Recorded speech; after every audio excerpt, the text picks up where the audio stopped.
Good morning, guys. Fat Preacher Man here, and just want to do some commentations. Not quite sure the verbiage there, but anyway, gonna do some commentary on this Resident Evil 6 play. I got that the intro by accident, but I really like it. I was afraid when I played the demo they'd done away with it. That was one of my favorite things about starting up number 5 was hearing that Resident Evil intro.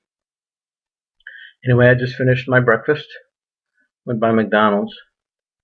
And oh, this part is annoying in the game. Sorry, cut myself off, but this little wake-up call for the zombie. That's one of the things about 6 and 5. They both have those little forced parts, and because if you could avoid the can, you should be able to avoid it. I mean, the zombies can still wake up in another way, but if you can avoid the can, let it be avoided. Anyway, so apostleboy's down there, and I'm up here, which is unfortunate because I think this is the part where I let him get killed by accident. Yeah. So, yeah, try that again.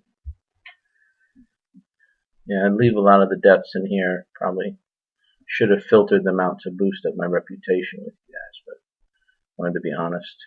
Me and apostleboy do our best, but we do meet our end quite a few times in this game. We've actually, as I'm recording this, we've actually already finished our playthrough on Leon and Helena, and we've started with Chris and Piers. And it's pretty cool because I'm realizing how non-linear the storyline is between them. I mean, they're both taking place, and they're both all the stories are integral to what's actually happening, but you get different information, you see different events, and there's times where they cross over, but it's like, separate stories. You see it from a different point of view and things like that, so that's really cool. And I don't know if I mentioned it before, but it's worth mentioning again. Those skill points are very important. So make sure you find all of them that you can, especially the big ones that look like big chess pieces and fancy things like that. Because in this game, they have basically done away with the purchasing system. You can't upgrade guns, you can't upgrade weapons, but you can upgrade your skill set, which helps with how you use your melee weapons, how you use your guns. Weapons are all now found. You start out with 2, and then you continue to find more as you go along. So again, it's important you get those skill points because that's what's going to help you make better use of the weapons and better use of the games. And it seems a lot like Mercenaries.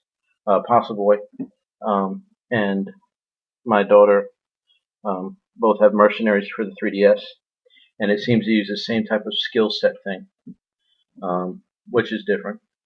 It's not entirely bad, but I did kind of like from 4 and 5 the ability to buy weapons and upgrade them.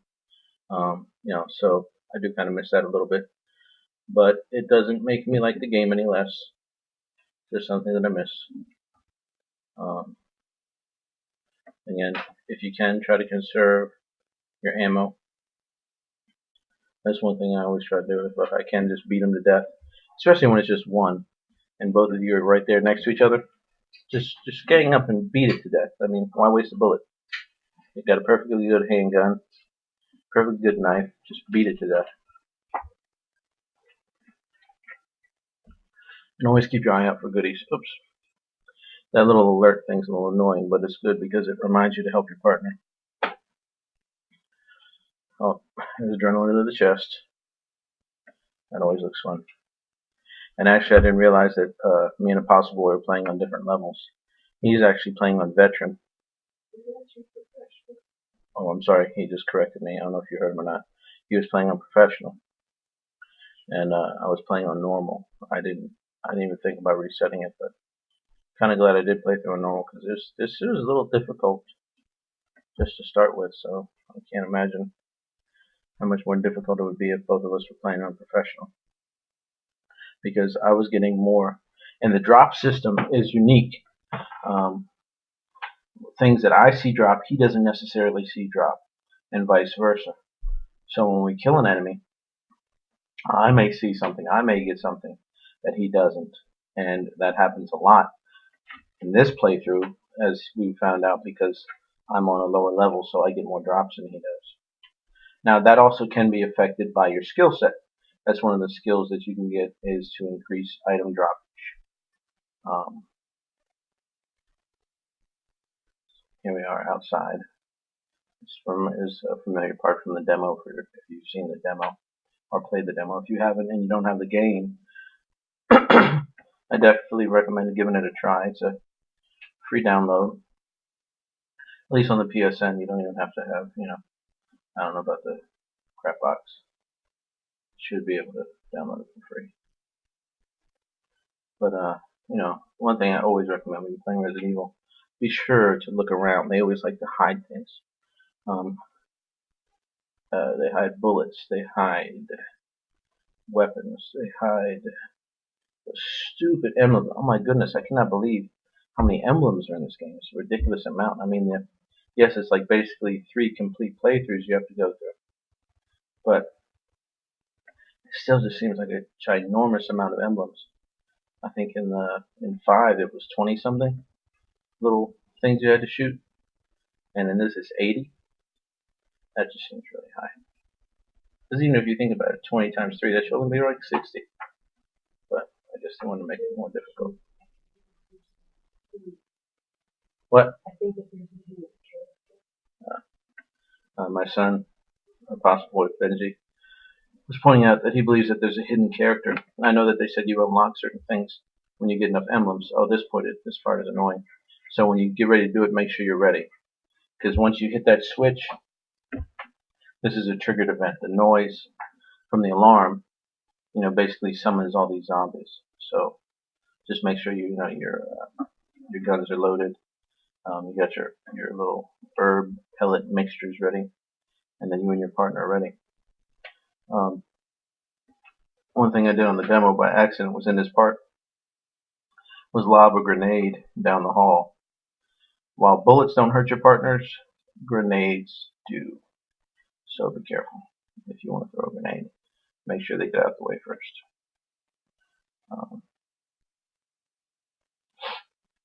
Popping a few of the little emergency medical tic tacs.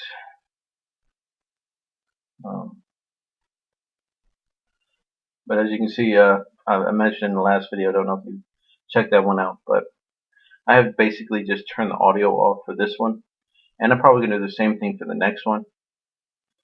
Because you got the subtitles, so if you really want to know what they're saying, you can read it. You have to read fast, because the reason I turned off the audio altogether was that there was a problem with my recording device.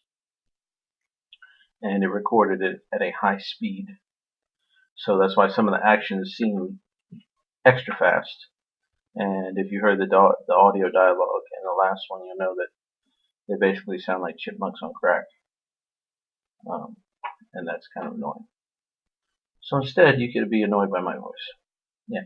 Oh yeah. Always look in the drawers here, and here is an emblem. Boom. Right there. Shoot it. You can do it if you try hard enough with your kicks and stuff, but I figured one bullet might as well.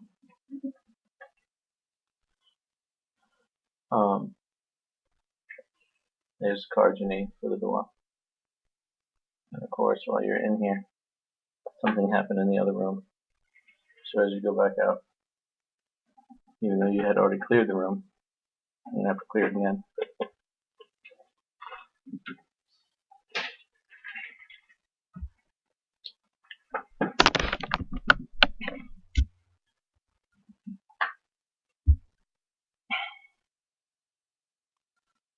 Stomp on that and then realize I missed a drawer here. But,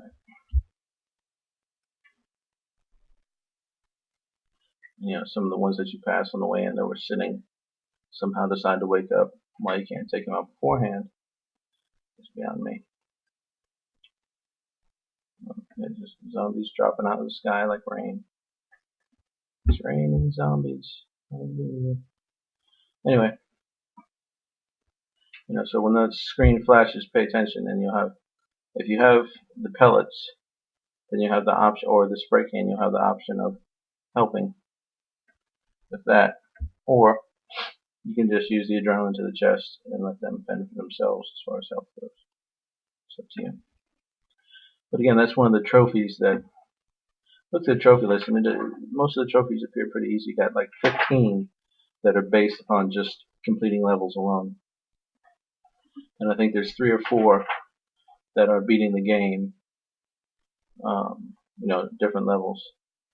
But I believe it's beating all the game with all 6 characters.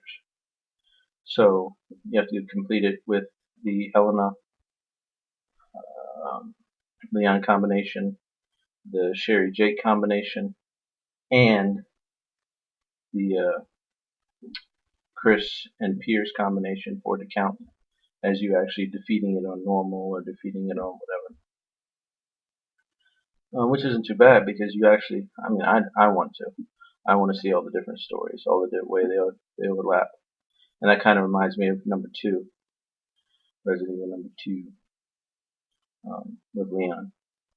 How you can see how the stories overlap and stuff like that. And actually, it even goes back further to Code Veronica with Chris, how his story overlapped, which was pretty cool. This part's a little annoying.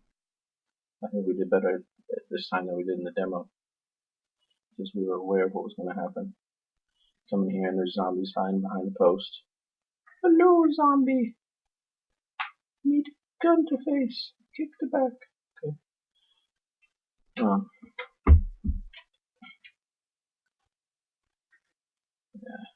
Was carrying weapons. I don't know why I can't pick up that axe. It's cool to carry around. I can hold a gun in one hand and an axe in the other, right? So another thing I've noticed that's helpful, useful, is when you have a live action partner. If you look at the color of their name, it gives you a clue as to their health level. Like now, see, apostleboy's health is red and he's laying on his back. I mean, it goes red before they actually get knocked down, but when they're at full health, it's green. When they're slightly injured, it's yellow. When they're about to get knocked down, it's red, or when they're knocked down, it's red. This little, it was interesting, but it's just too difficult. I mean, trying to control. I did it as Leon in the demo. Oh no, I did it as Leon. I think in the beginning. I think in the demo I played Helena too. But trying to locate those keys, that was just frustrating. And even when you see them, you have to manipulate the controller while the screen is shaking to try to grab the key. So once you do, you get past that. And eventually, me and apostleboy found out this whole thing does wrap around. It does come back.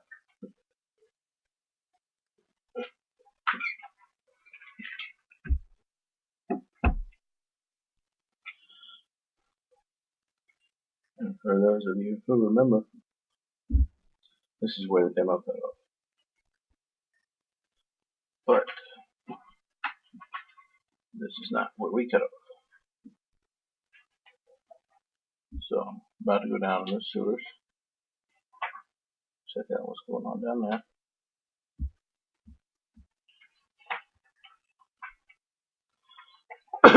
Excuse me.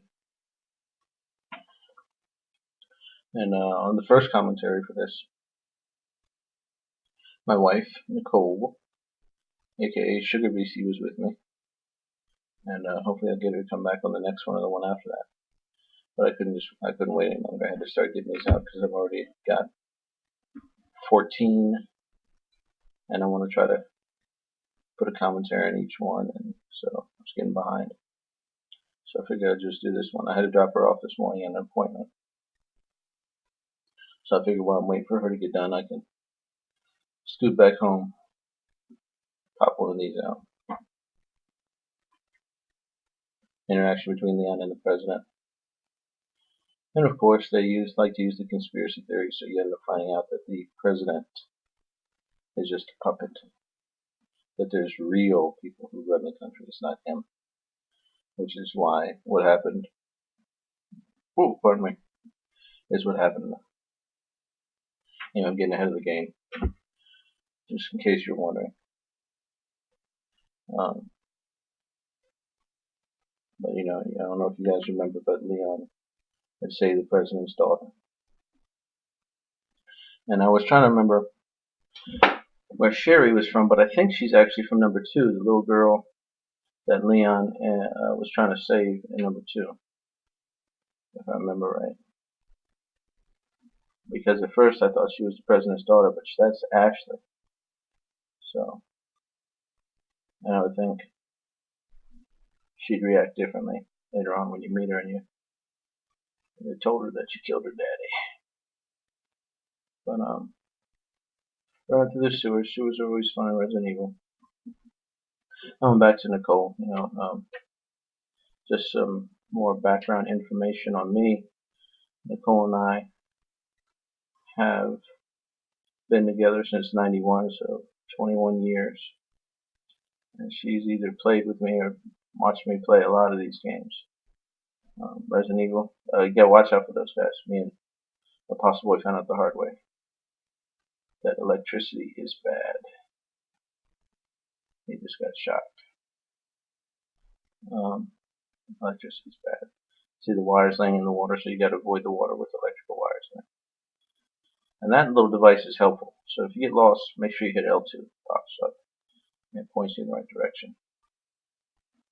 It's really helpful when you're in buildings and there's multiple ways to go. I mean, here you pretty much can't go wrong. You run down one way or the other, but in the buildings, when you can go up a level, down a level, when you can go in one room or the other, that little GPS device is helpful. But Nicole's watched me play, helped me play, played with me through a lot of games, lots of Resident Evils. So I appreciate her taking time out to help commentate. And she plays, she prefers a lot of the older games, but she's been down with a few of the new ones. So I think it's good to get varying viewpoints. For example, one of her favorite games is Galaga. And for its time, it was pretty fun. But I just, to say it's my favorite, I couldn't do that. I'm more of an RPG guy. I like this, even though it's not RPG. Oh yeah, trains are bad too. Smush the trains. Even though this is in no way an RPG, it's strictly a action adventure. I still enjoy it because the story, and it's fun to just sometimes get away from the RPG where you got to make life and death decisions, and your decisions matter. Here, pretty much all the decisions are made for you. So it's you just being quick, paying attention, searching around, trying to be a good shot, as opposed to like Fallout or Skyrim or Mass Effect. Okay, so avoid the train. That's it. Get on the wall, avoid the train. So I think there's a place for both of them. I just really can't get into sports games. I don't know about you guys. But football, basketball, hockey, baseball, none of them. I mean, I've tried almost I think every sports game. I haven't tried any of the MMA ones, but I did try like wrestling and boxing. I did like the fight night a little bit. I was into that for a while, but couldn't get into the new one.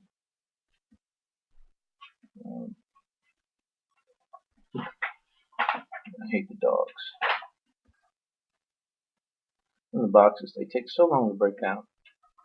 That's one of the skill sets you need to have. As soon as you walk next to a box, it disintegrates, and you automatically absorb whatever's inside. There's zombies hiding everywhere. And later on, I don't know if I don't think I game capped it. I don't think I captured it on video, but I was looking at the stats within the game, like the statistical counts and things like that. And there is a lot of different enemies, different types.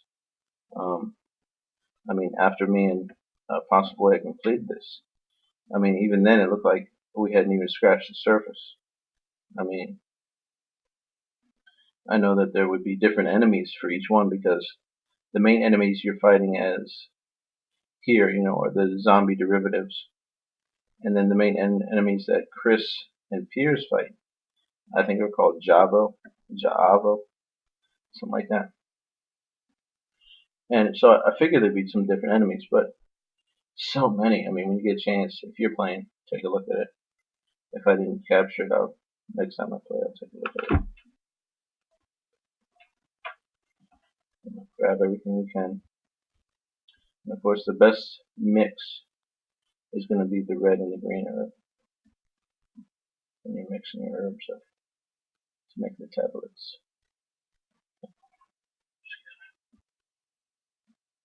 And and just so you know, your inventory can become full, and you will be forced to make choices. I had things later on. I had to dump some bullets in order to be able to get some herbs.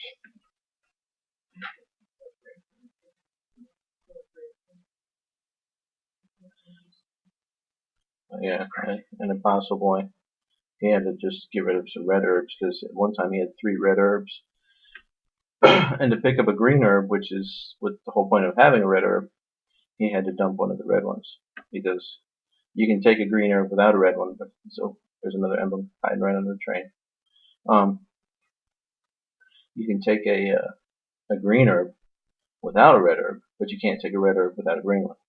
So it's kind of annoying that way. Oh yeah, and this train, I mean, comes out of nowhere. It gives me no time. Watch this. I'm so busy focused on there, I didn't even know the train behind me could be activated. It's coming up. Just watch. See, no warning. I mean, I didn't hear it coming. That was some garbage. Seriously. Anyway, I learned from my mistake. Stay on the other side of the track. So let's do that again. But anyway, get the emblem. And I think it already recorded it because it sounded different. If and when you guys play, once you shoot the emblem, if you have to restart a checkpoint, you notice the first time you shoot it, it makes like almost like an unlocking sound. And the second time you shoot it, if you play through again, it makes the sound is just different. I don't know how to describe it. And there's that train that hit me last time. But I stayed out of the way this time. Yeah, you learn from your mistakes. And see, in the demo, I thought, was it her or somebody else? She doesn't have a melee weapon. Unless I did something wrong. But I thought in the demo, she had the cattle prod. I know she starts out with the handgun and the hydra.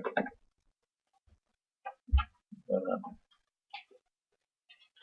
there's the green herb. Skill points. Green herb.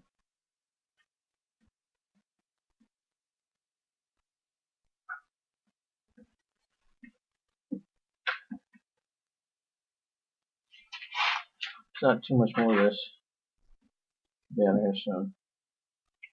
Anyway, I mentioned this one I had at breakfast by McDonald's. For those of you who don't know, a little more backstory on me. I worked at McDonald's for quite a few years. It always sounded quite interesting. And as long as McDonald's been around, I mean, they, since the 50s. And I'm not quite sure how long the breakfast has been in place, but people still don't get that it ends.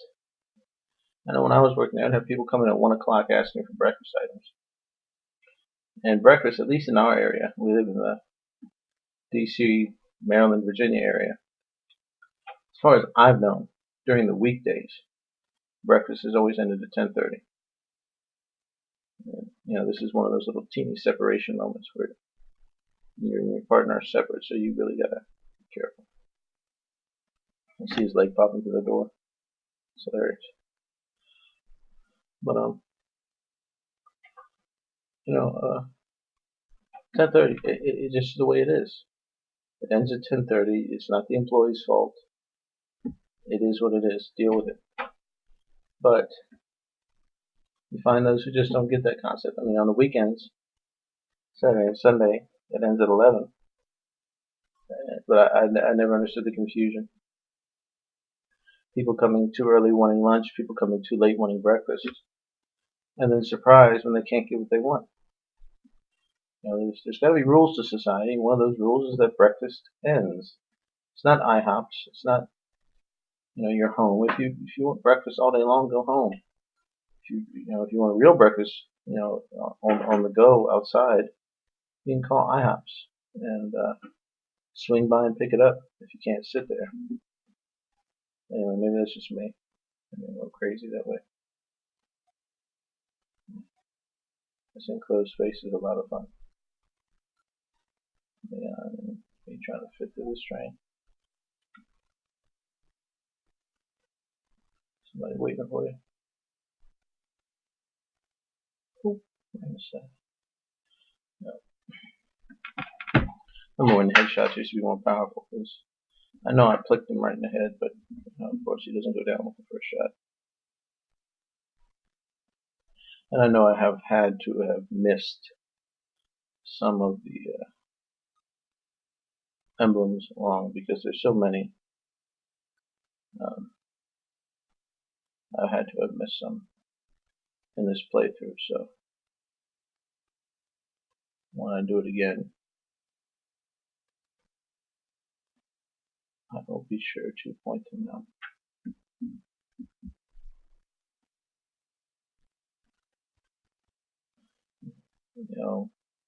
They help people, then they make dumb decisions.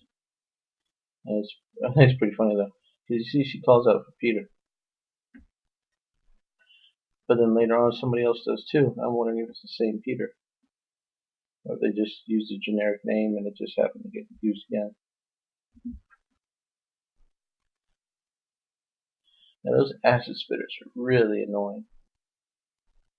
It's like they have pitch perfect aim every time with a glob of spit.